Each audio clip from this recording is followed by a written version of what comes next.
Custard সেমাই এমন একটা dessert যেটা এই প্রচন্ড গরমে বাচ্চা থেকে বড় সবাই ভীষণ পছন্দ করবে। বিভিন্ন রকম ফল দিয়ে কাস্টার্ড সেমাই খেতে কিন্তু অসাধারণ লাগে। তবে আজ অনেক রকম ফল নয়, যোগ করেছি শুধুমাত্র আম। বানিয়েছি ম্যাঙ্গো কাস্টার্ড সেমাই। নিজেদের স্বাস্থ্যের কথা চিন্তা করে যারা আইসক্রিমকে এই গরমে দূরে সরিয়ে রেখেছেন তারা কিন্তু এই ডেজার্টটা একবার ট্রাই করে দেখতে পারেন। বিশ্বাস করুন, আইসক্রিম না খাওয়ার কষ্টটা একেবারেই ভুলে যাবেন। বানিয়েছিও কিন্তু এই ডেজার্টটা একদম স্বাস্থ্যকর উপায়ে। নমস্কার বন্ধুরা, আমি সুপর্ণার হেসেলের আরো একটি নতুন রেসিপিতে আপনাদের সবাইকে জানাই অনেক অনেক স্বাগত। ম্যাঙ্গো কাস্টার্ড সেমাই বানানোর জন্য এখানে একটা বাটিতে আমি নিয়ে নিয়েছি 3 চা চামচ কাস্টার্ড পাউডার। আর এটা আমি ম্যাঙ্গো ফ্লেভারের কাস্টার্ড পাউডার নিয়েছি। আপনাদের কাছে যদি ম্যাঙ্গো ফ্লেভারের কাস্টার্ড পাউডারটা না থাকে তাহলে আপনারা যে কোনো ফ্লেভারের কাস্টার্ড পাউডার কিন্তু এখানে ব্যবহার করতে পারেন। এর মধ্যে আমি কিছুটা রুম টেম্পারেচারে থাকা দুধ দিয়ে দিলাম, আর তারপর কাস্টার্ড পাউডারটাকে খুব ভালো করে একবার মিক্স করে নেব চামচের সাহায্যে। খেয়াল রাখতে হবে এই কাস্টার্ড পাউডারের মিশ্রণের মধ্যে যেন কোনো লাম্পস না থাকে। কাস্টার্ড পাউডারটা আমার গুলে নেওয়া হয়ে গেছে। এবার এটাকে আমি এভাবেই রেখে দিচ্ছি। একটা বাটিতে আমি নিয়ে নিয়েছি মেজারিং কাপের হাফ কাপ মতন মিছরি। প্রথমেই বলেছি আজকে একটু স্বাস্থ্যকর উপায়ে ডেজার্টটা বানাচ্ছি, তাই চিনির পরিবর্তে আমি এখানে মিছরি ব্যবহার করছি। আপনারা চাইলে আপনাদের স্বাদ অনুযায়ী চিনিও ব্যবহার করতে পারেন। আমি বেশিরভাগ সময় চেষ্টা করি ডেজার্টে চিনির পরিবর্তে মিছরি ব্যবহার করতে। এবার একটা ফ্রাই প্যান গরম করে তার মধ্যে দিয়ে দিলাম হাফ চা চামচ ঘি আর 1/4 কাপ সেমাই। এই সেমাইটা কিন্তু কাঁচা অবস্থাতে আছে, তাই প্রথমে সেমাইটাকে একটু ঘিয়ে ভেজে নেব। গ্যাসের ফ্লেমটাকে লো টু মিডিয়ামে রেখে আমি সেমাইটাকে ভাজবো। আর এই সেমাইটা ততক্ষণ পর্যন্ত ভেজে নিতে হবে যতক্ষণ না হালকা লালচে একটা বাদামি রং ধরছে। দেখুন সেমাইটা এখানে রং ধরতে শুরু করেছে। এবার আমি এর মধ্যে অ্যাড করে দেব দুধ। দুধটা আমার আগে থেকে জাল করা ছিল। আপনারা যদি কাঁচা দুধ ব্যবহার করে থাকেন সেক্ষেত্রে দুধটা আগে একটু ভালো করে জাল করে নেবেন। আমি এখানে 1 লিটার দুধ নিয়েছি, আর এই 1 লিটার দুধের থেকেই কিন্তু অল্প একটু দুধ নিয়ে আমি আগে কাস্টার্ড পাউডারটা গুলে রেখেছিলাম। গ্যাসের ফ্লেমটাকে আমি হাইতে করে দেব যাতে দুধটা খুব তাড়াতাড়ি ফুটে ওঠে। দেখুন এখানে দুধটা ফুটে উঠতে শুরু করেছে। এবার গ্যাসের ফ্লেমটাকে মিডিয়ামে করে দিয়ে খুব ভালোভাবে নেড়ে চেড়ে সেমাইটাকে ততক্ষণ পর্যন্ত রান্না করে নিতে হবে যতক্ষণ না এই সেমাইটা ভালোভাবে সেদ্ধ হয়ে যাচ্ছে। মাঝে মাঝে কিন্তু নাড়তে থাকতে হবে। ওপরে জমে যাওয়া সরটাকে কিন্তু দুধের সঙ্গে ক্রমশ মেশাতে থাকতে হবে। আর এই সেমাইটা ভালোভাবে সেদ্ধ হতে 5 থেকে 6 মিনিট মতন লাগবে। চাইলে আপনারা একটু চেক করেও দেখতে পারেন যে সেমাইটা সেদ্ধ হয়েছে কিনা। আমি একটা সেমাই একটু চেক করে নিচ্ছি। দেখুন সেমাইটা কিন্তু খুব ভালোভাবে এখানে সেদ্ধ হয়ে গেছে। এবার আমি এর মধ্যে দিয়ে দিচ্ছি মিছরি। যেহেতু আমি যে মিছরিগুলো নিয়েছি সেই টুকরোগুলো খুব ছোট ছোট, তাই কিন্তু খুব সহজে এটা তাপের সংস্পর্শে এসে গলে যাবে। আপনাদের কাছে যদি এরকম ছোট ছোট মিছরির টুকরো না থাকে, যদি মিছরি বড় হয়ে থাকে, তাহলে সেক্ষেত্রে মিছরিটাকে গুঁড়ো করেও নিতে পারেন। কাস্টার্ড সেমাইয়ে মিষ্টির স্বাদটা আরো ভালো আনবার জন্য দিয়ে দিলাম খুব সামান্য একটু লবণ। মিছরিটা গলে গিয়ে সেমাইটা কিন্তু আরেকটু পাতলা হয়ে যাবে, তাই এটাকে মিছরিটা অ্যাড করার পর আরো কিছুক্ষণ রান্না করে নিয়ে একটু গাঢ় করে নিতে হবে।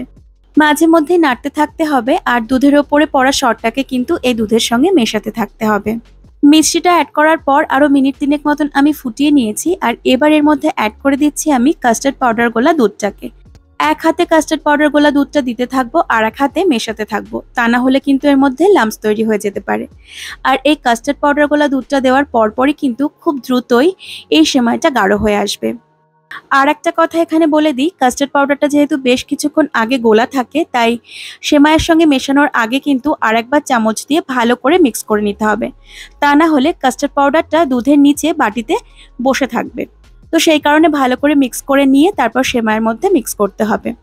আমি গ্যাসের ফ্লেমটাকে মিডিয়ামে রেখে কিছুক্ষণ কাস্টার্ড সেমাইটাকে ফুটিয়ে নিয়েছি। আর দেখুন এটা কিন্তু অনেকটাই গাঢ় হয়ে এসেছে আগের তুলনায়। এই সেমাইটা ঠান্ডা হলে কিন্তু আরও অনেকটা গাঢ় হয়ে যাবে, তাই এই পর্যায়ে অনেক বেশি গাঢ় করা চলবে না। একটু পাতলা অবস্থাতেই গ্যাসের ফ্লেমটাকে বন্ধ করে দিতে হবে। এই সেমাইটা অনেক বেশি গাঢ় হয়ে গেলে বা জমে গেলে কিন্তু খেতে খুব একটা ভালো লাগে না, তাই আমি এই সেমাইটা একটু পাতলা থাকতে থাকতেই গ্যাসের ফ্লেমটাকে বন্ধ করে দেব। এই পর্যায়ে আপনারা একটু টেস্ট করে দেখে নিতে পারেন যে মিষ্টিটা ঠিকঠাক আছে কিনা। আপনি যতটা মিষ্টি খেতে পছন্দ করেন তার থেকে কিন্তু এখানে একটু কম মিষ্টি দিতে হবে, কারণ এর মধ্যে পরে অ্যাড করা হবে মিষ্টি আম। দেখুন গ্যাসের ফ্লেমটাকে আমি বন্ধ করে দিয়েছি। আর এবার কাস্টার্ড সেমাইটাকে আমি আলাদা একটা পাত্রে ঢেলে দেব।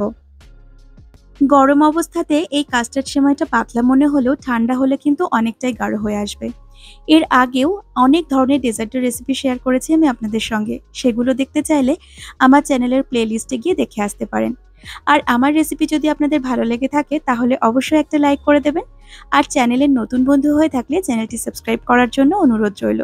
কাস্টার্ড সেমাইটাকে একটু ঠান্ডা করে নিতে হবে, অর্থাৎ রুম টেম্পারেচারে নিয়ে আসতে হবে।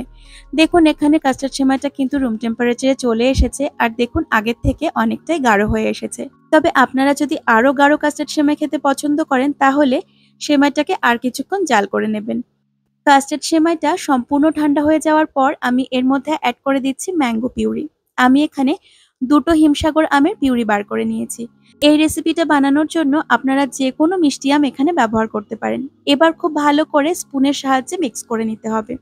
আপনারা চাইলে এখানে কিছুটা ড্রাই ফ্রুটসও অ্যাড করে দিতে পারেন, তবে আমি এর মধ্যে ড্রাই ফ্রুটস অ্যাড করছি না। ড্রাই ফ্রুটসটা আমি পরে গার্নিশিংয়ে ব্যবহার করব। বেশ কিছুক্ষণ সময় ধরে ম্যাঙ্গো পিউরিটাকে আমি কাস্টার্ড সেমাইয়ের সঙ্গে মিক্স করে নিয়েছি। তবে আপনাদের যদি স্পুন দিয়ে মিক্স করতে অসুবিধা হয় তাহলে এখানে হ্যান্ড হুইস্কও আপনারা ব্যবহার করতে পারেন।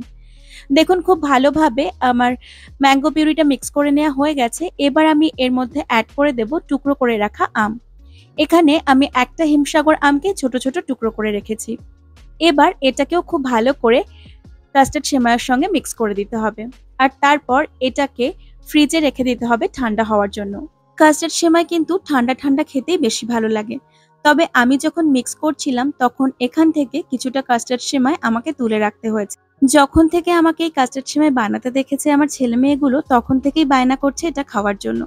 আর যখন আমি এর মধ্যে ম্যাঙ্গো পিউরি মিক্স করছিলাম এর এত সুন্দর একটা গন্ধ বেরোচ্ছিল যে আমি নিজেই থাকতে পারছিলাম না। আর ওরা তো অনেক ছোট, তাই এখান থেকে কিছুটা কাস্টার্ড সেমাই তুলে রেখে বাকি কাস্টার্ড সেমাইটাকে আমি একটা ক্লিন র‍্যাপার দিয়ে ভালো করে ঢেকে দিচ্ছি যাতে এর মধ্যে কোনো রকম বাতাস না ঢোকে।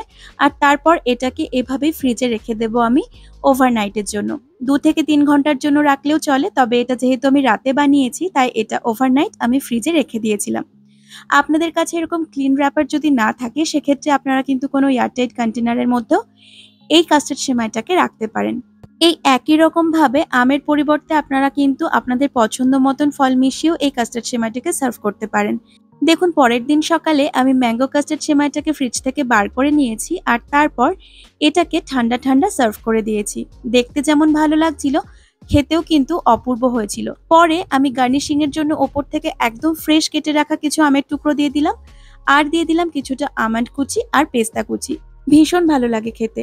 আপনারা অবশ্যই একবার এইভাবে বানিয়ে দেখবেন, আর কেমন লাগলো সেটা কমেন্টের মাধ্যমে জানাবেন। আমি আবারও হাজির হয়ে যাব কাল নতুন আরেকটি রেসিপি নিয়ে। ভালো থাকবেন সকলে, আর ভিডিওটি শেষ পর্যন্ত দেখার জন্য অসংখ্য ধন্যবাদ।